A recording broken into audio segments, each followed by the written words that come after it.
Welcome back to Morning Express, and in case you're joining us now, with me in studio I have Dr. XN Iraqi, who is a lecturer at University of Nairobi, and Michael Agwanda, Mr. Michael Agwanda, who's a governance policy expert. And today we're looking and projecting on what should be expected on the State of the Nation address to be given by His Excellency, the President of the Republic of Kenya today, later on. And your comments are still coming through on what you're expecting from the President. And let me just read a few. We have Joseph Kuresh, who says corruption so that many can resolve to all people, not only those around him. Titus Mutai says the high cost of living and rampant corruption. So corruption keeps coming again and again. Swabera, the president must explain, among other crimes, why some stole 5 billion from the Ministry of Health and got away with it. Again, corruption coming. So this ugly head of corruption, as we have called it, and sometimes some people say when we baptize it and call it an ugly head, it's stealing, basically. Dr. Iraqi, before we look at the state of the economy and where we are and where we should be, is it a moral question? Is it where did we lose it? Because as Africans, as cultural, even in Kenya, any community you come from, stealing was a crime that was almost punishable by death. So at what point did stealing become acceptable? I see it in two perspectives. To some extent, corruption ties with our culture of bringing. That if you are corrupt, you are not really corrupt. You are just helping others. If I went to my village today and got 40 guys and came and fixed them in Kenyan parastatos, whether they are qualified or not. Even if they are ghost workers? Yes, I'm sure I'll be a hero. So we don't see corruption the way people see it as black and white. It's part of helping people. And that's why people who are corrupt are celebrated. And until we change that mental setup and we see corruption for what it is, then we are going to keep on talking about corruption. And it has a lot to do with our values. Take a very good example.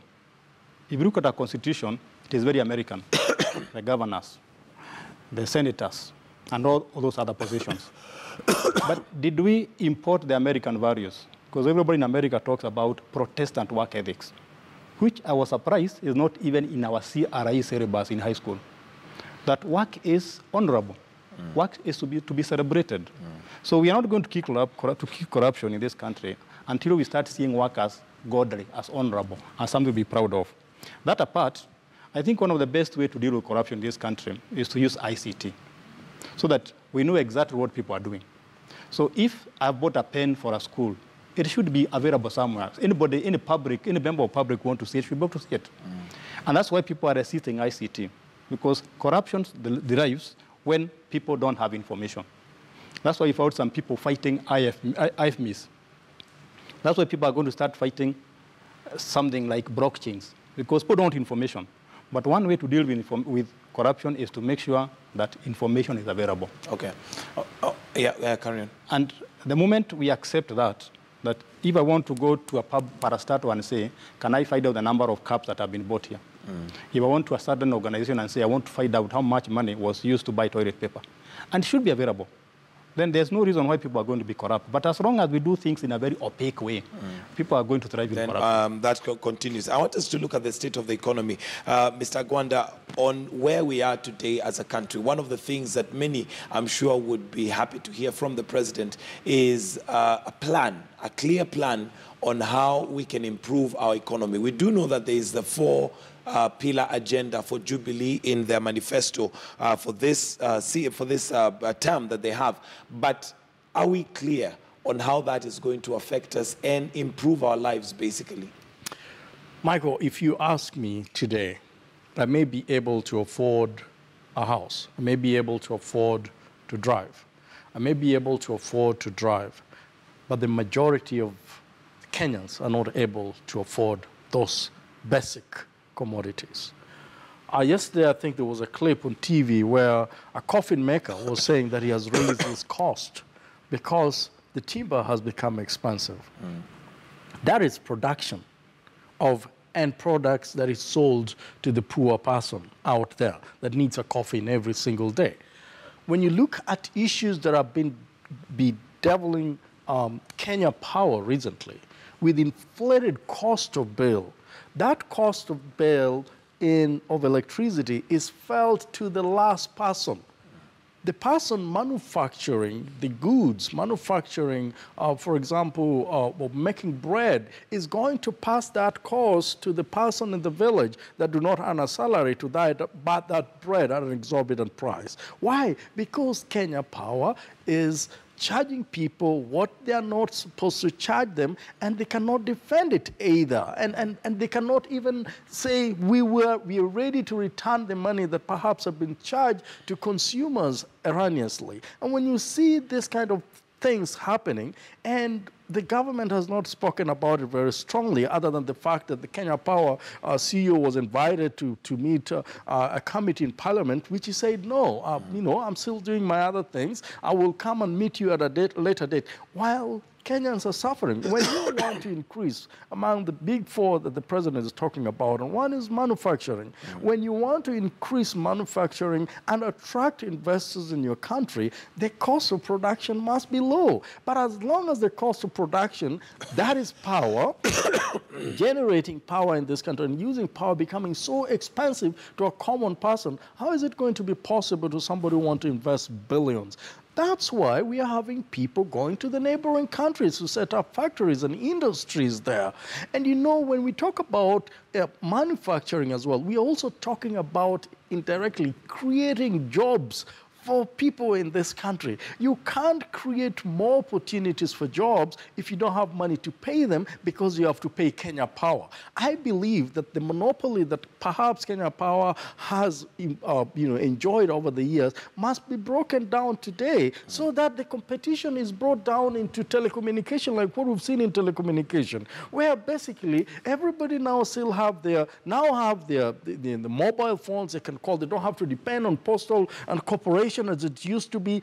This must be done to save Kenyans from the skyrocketing cost of living in this country. And if it's not done, then this manufacturing idea is just a fallacy, because you must bring it down by involving yourself into the nitty-gritty, the power, the cost of implements and equipment, the transportation of the same. I was talking to a gentleman more recently who does a lot of transportation, and he's telling me what SGR has done from Mombasa to Nairobi. It's becoming very affordable to transport goods. That's what we need to think about when we're talking about the big four. What are the nitty-gritties that are blocking the access of the growth of the economy of this country? Okay. It's not about the big four, but let's break it down to what, if we're talking about universal healthcare, are we doing exactly, I mean, the president visited Kenyatta National Hospital the other day. I'm yet to hear exactly what transformation he needs to do in that place. More recently, I saw a video of a minister of health in Uganda going to a hospital and like a patient and being charged a lot of money by cartels at that hospital. And at the end of the day, radical changes needed to take place. If it is universal healthcare, I know the high schools have got it. What about the poor people in the community? What about the Kenyatta National Hospital that have billions and billions of Kenyan shillings, and these are people's money? What is it doing to benefit the people instead of getting into people's pockets? All right, Dr. Iraki, I know one of the backbones of the economy, according to the Big Four agenda, is manufacturing. But that looks very good on paper unless it is literally shown and worked down and brought down to the bottom. What are some of those things that the president possibly should address today in regards to manufacturing to ensure it doesn't just become a piped dream? It's not just a nice piece of paper, which Kenyans are very good at doing, excellent pieces of paper, but actualizing becomes a problem. I'm an academic, so we write a lot of papers, yes, but we like to make them as realistic as we can. Maybe to address your question, let's start from the beginning. You mentioned a few minutes ago that the minimum wage has gone up. Right. Based on what? Because one of the most expensive inputs into manufacturing or any type of industrialization, labor. And on Labor Day, somebody says minimum wage is going up by 5%. The first thing to do to get industrialized is to make sure that wages are always linked to productivity. People should be paid more because they're more productive, not because they're everybody. But that apart, I looked at some data from 1955 colonial reports. And I was very surprised that the percentage contribution of manufacturing to GDP has almost remained the same up to now. Wow, despite our growth in the country. Yes. In numbers. So when the president says is one of the big four, I think he has a point. Because whether we want or not, manufacturing is a very big employer for a simple reason. If you set up a factory somewhere, let's say in Shamahoho, or in Karachuonyo, or in Machakos, there are so many other industries that come because of that. We shall need accountants, we shall need people to give those people housing, to give those people schools and so on. But if you have to start manufacturing, you have to make sure that the right things are right. One, the cost of power. He talked about it a few minutes ago. The reason why people are moving to Egypt, for example, instead of Kenya is because of the cost of power. So the cost of power must be right. And two, the labor cost must be low. So if we are going to keep on going on strike, demanding higher wages, manufacturers are not going to come here. So two or three very important is we must move to higher levels. We cannot keep on talking about the smokestacks, the steel mills and so on. If you look at China and Korea, they started by being labor intensive. Maybe we can start with that, but later on they moved up. So if you look at China today, we're importing smartphones from them and very high other valued items. So let's start from the basics, like textiles and so on, then we upgrade as fast as possible. But if you not do that, if the labor relations are not okay, we don't have power, and three, very important, we are corrupt. Because industrialization is something real. You cannot cheat that you have produced a car. It must be a real car. And it has to be there. It has to be there and tangible. Yes, but very important, we must see industrialization or manufacturing in connection with the other big four. And I see it in two perspectives. One, I believe that, that the big four should be linked to Vision 2030. Because Vision 2030 was very well written. God bless Wahomega Kuru's soul. Because if you link big four to Vision 2030, we are going to have a clearer vision. But more important to me is if we can get the big four right, if you notice they are very basic, addressing the health, very basic to everybody. Housing is very basic to everybody. Food security is very basic to everybody. And jobs from manufacturing are very basic. If we can address that, you know what is going to happen? Kenyans will now have time to think of bigger things, become innovative. Think of what is going to replace Facebook, what is going to replace blockchains, what is going to replace M-Pesa. So if we can get these things right, then the country is poised to to grow faster. We have people who have more jobs, people who are happier, and a growing nation. But very important, we cannot talk about manufacturing and so on without thinking about the market. Because the Kenyan market is only about 45 million. Chinese have realized that, Koreans realize that we need to think about the global market. And how do we get the global market? We must make sure that the products we manufacture are very high quality. Are very high quality. So they can be bought anywhere. You can export them anywhere in the world. And of course, that would change us from just being consumers to being exporters. Because we seem to consume a lot, but send nothing out. Mr. Gwanda, I attended a session somewhere not too long ago, and one of the things that was coming out is that we have a lot of Chinese investors coming into Kenya in the industry of manufacturing. What is it that they might be seeing that we're not seeing and we're not utilizing? Because here they are coming into Kenya to manufacture and finding us here, yet we seem not to be able to get that sector going as vibrant as it should be. Good question. But remember that we're talking about corruption, we're talking about capital, we are also talking about issues of land that is becoming really, really expensive to a small investor. Land in this country land issues must be addressed. If you want investors to come into this country, or if you want small manufacturers to sprout up and become big manufacturers, and to start small, we must address the issue of land so people are able to acquire land. I think previously what was happening, if you are an investor and you went to a city, the government will be able to offer you land on lease period so that you can do business. But remember, this is now running out because the government is no longer buying land for future expansion from the surrounding cities, you know, and they're not offering these incentives for the investors. If you want manufacturing to continue in this country and also to benefit the people, the citizens of this country, we must be able to start giving incentive to these investors. How do we give them incentives? Say, this For example, in Kisumu, Kenya Breweries was given a huge chunk of land that was on lease for them so that they could put industry there. We had Kikomi that was given a huge chunk of land to put industry there. And I believe their counties must also think in that line. They must be able to secure land that they can ask investors to come into their country and say, counties and say, put up an industry here, just pay us a lease, but the land is for the government. And so if you don't do anything with it, we'll look for somebody else. So land one. Number two is the cost of this equipment. The Chinese are coming into this country because they're coming with money given to them by their government. And one thing that you don't know about the Chinese is overpopulated in their country. Right. And so they're also looking for opportunities for their citizens to go out there and make meaningful income to their citizens. How do they do that? They give you the money to invest somewhere else, and they export their people to work in that country. The profit goes back into their country. Kenyans can do that.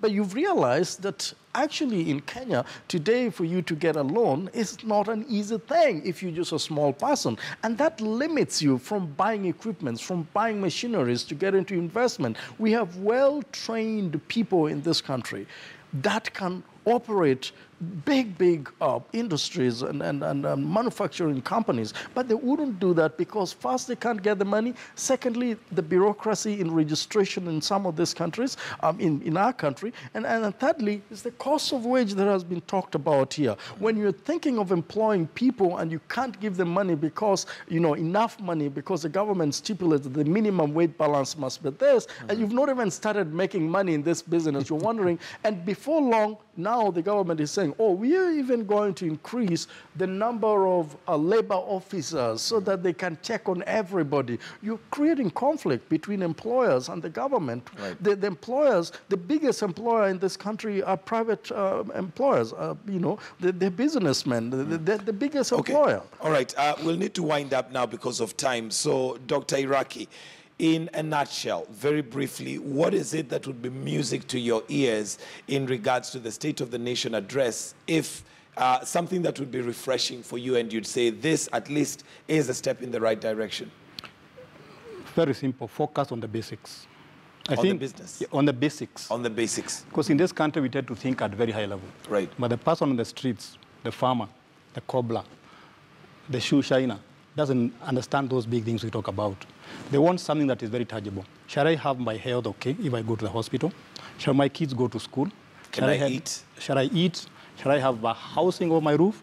If we can focus on those very basic things, then we shall be able to move this country forward. All right. The big things are okay, but we must disaggregate them to the basics. All right. But I think I would be unfair if I don't mention about China. Okay. Because I think that was a very good observation. Yes, very briefly, go on. And I was in China last month, and I can tell you those guys are going far. And China are doing well for very simple reasons. One, they believe in themselves. In Kenya, we don't like believing in ourselves. If you came up with a new product, a water pump, oh, this guy came up with a pump, a Gwanda can come up with a water pump. But if China come up with anything, no matter how bad it is, they believe it is theirs. So we must believe in ourselves. Two, we must have skills that can help us in manufacturing. For example, how many people are graduating in STEM, science, technology, and mathematics? And very important, I agree with him, land. If I'm going to start an industry and the first 1 billion will be buying land, when am I going to make money? So we must think a bit like Chinese. We learn from them. And this country will get industrialized. All right, your closing comments, sir, very briefly. I want the president not to give us a very big speech for unifying the country, but I want him to break it down. When we talk about inclusivity, I want the president to say, this has been made wrong, this is how we're going to make it. When we're talking about corruption, we know that EACC is doing very little to get guys out of corruption. I think he needs to bring drastic changes. When we're talking about issues of electoral malpractices in this country, in IBC, we need to be very clear what we want to do with the IBC. We cannot be changing IBC officials after every election, but how can we have a system where it is not the person there but it is the services that It's are the rendered to office. the people. Absolutely. Thank you very much, gentlemen, for joining us this morning. Dr. XN Iraqi, lecturer at the University of Nairobi, and Mr. Michael Agwanda, who's a governance and policy expert this morning on, well, looking at what we should project and expect from the State of the Nation address this afternoon from the President as we continue with that. For now, we're going to take a short break. We'll be looking at universal health care in the next segment, but as we do that, let's take a look at the traffic update from Kenyatta Avenue roundabout, and it looks like it's pretty heavy inbound getting into the city center, but it is flowing and it is moving. In case you see any hiccups once you leave wherever you are, do feel free to let us know so that we can keep everybody informed. We'll also take a look at the weather as we take a break.